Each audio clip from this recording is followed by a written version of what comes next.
The topic we chose was the main causes of poverty in Kenya. We had 3 subtopics from poverty. One being drought, Another being government corruption, and another being lack of opportunity and the weak infrastructure.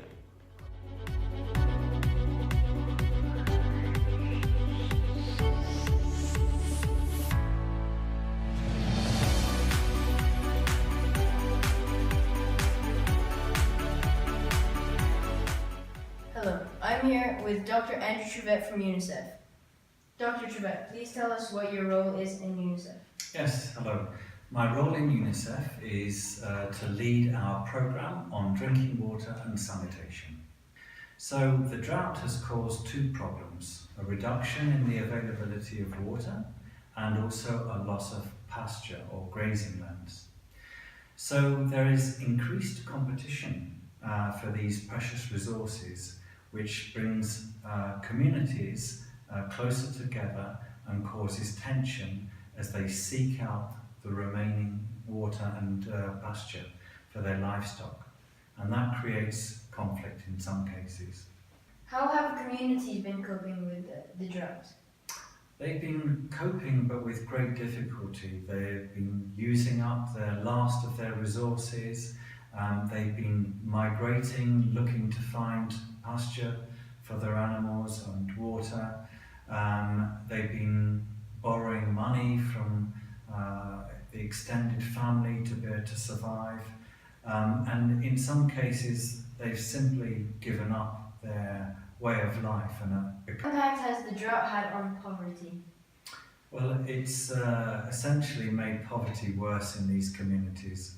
As I said earlier, in some communities they've completely abandoned their way of life, which is a pastoralist or nomadic way of life, depending on their animals. But their animals, in many cases, have died.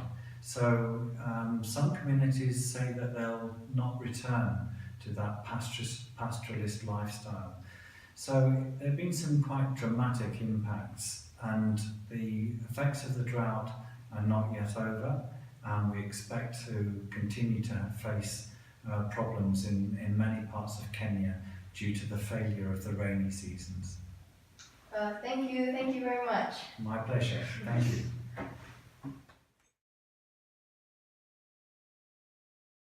My name is Mwaniki Gashoka. I'm an advocate of the High Court of Kenya of 26 years studying. In addition, I'm a commissioner at the Ethics and Anti-Corruption Commission. I'm also an arbitrator.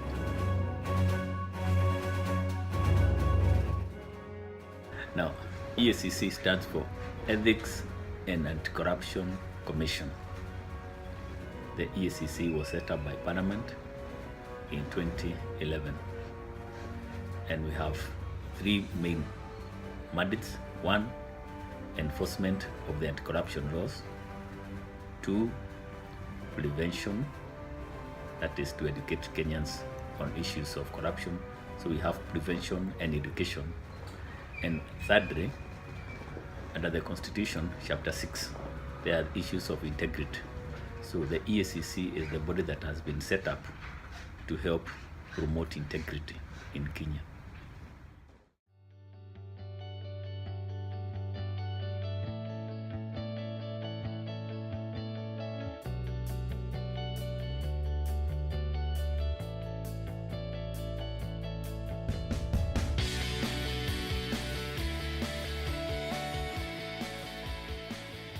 And I'll just highlight 3 cases.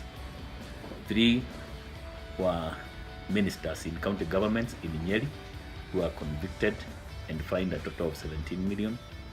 In Eldoret, there is a former member of parliament who was again convicted and fined close to 30 million together with her husband.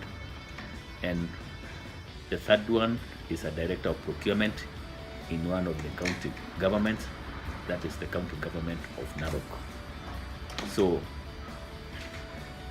we want to have more convictions. I'm sure that is not enough, but for us it's a good start, and we are hoping that we can get more convictions. Now, Elias, let me repeat once again, I'm very happy that you are the one asking me these questions, because it's a very good question. How can we help in the fight against corruption? And it captures what we have been saying, that the fight against corruption has to start with the individual.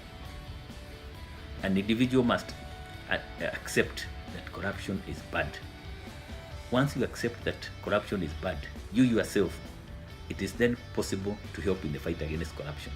And as a young man, I can tell you, we have tried as EACC to engage the young people, because we believe that it is the young people who are going to save this country from the scourge of corruption.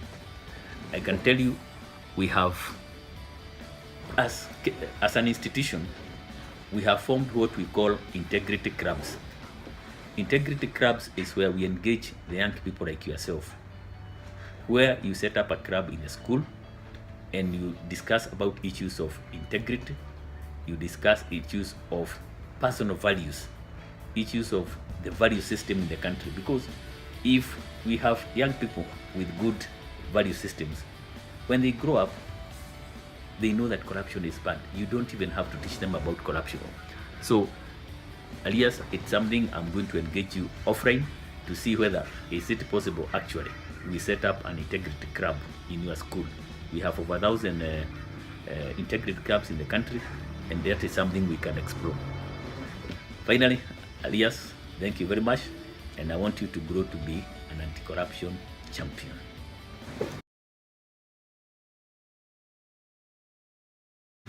This is Lotta Sandin. She works for research in East Africa for USAID.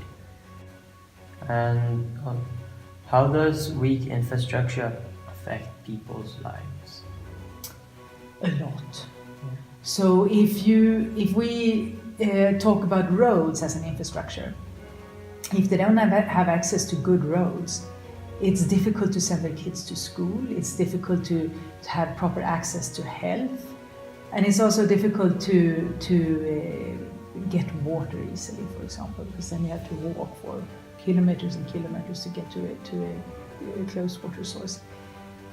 And in terms of economic development, if you don't have a road, you can't really transport the tomatoes that you're growing or the bananas or whatever it is. So you don't, to have an income is not so easy if you don't have proper roads. Okay. Yeah, what impact has poor infrastructure, how has it affected poverty? I think it's one of the main drivers behind poverty, because it's since people get sick and people don't go to school, and they don't really can get a higher income because they can't transport their tomatoes and bananas or maize. It has an overall impact on poverty that's huge. And I think we see that in research also, because if you don't, the communities that are further away from clinics, for example, they're also more sick because they can't take their kids to treat malaria or TB or whatever it is. So of course they die. But also are undernourished or stunted, which means that they can't work. So it's a circle of poverty. If you don't have an income, you can't really send your kids to school. If you don't have a road, you can't send them for treatment at hospitals. It's a vicious circle that just makes it more and more difficult to actually to get out of poverty. And how have these local consequences affected Kenya as a whole country? It's like, we saw that in the elections. So since there are conflicts between tribes in Kenya, they come up to the surface when you have elections, because that's where the political system is tribal. You vote for your own people. So you can see that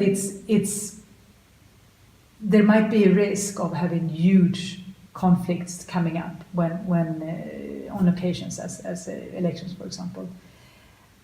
And then it also, the fact that you have, it's a country full of conflicts under the surface Of course, the president needs to make decisions that are based on trying to balancing out those decisions.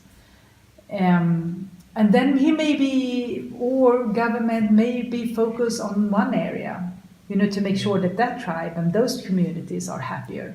Well, what happens with the other parts of the countries if these guys are suddenly getting more wealth and are better off because they have more infrastructure, suddenly better roads and better hospitals and better education and so on? Of course, the other tribes around them feel like, oh, they are better off now. Why them? So then the government needs to think about those others, and maybe won't be able to think about what is best for the whole country and all of us.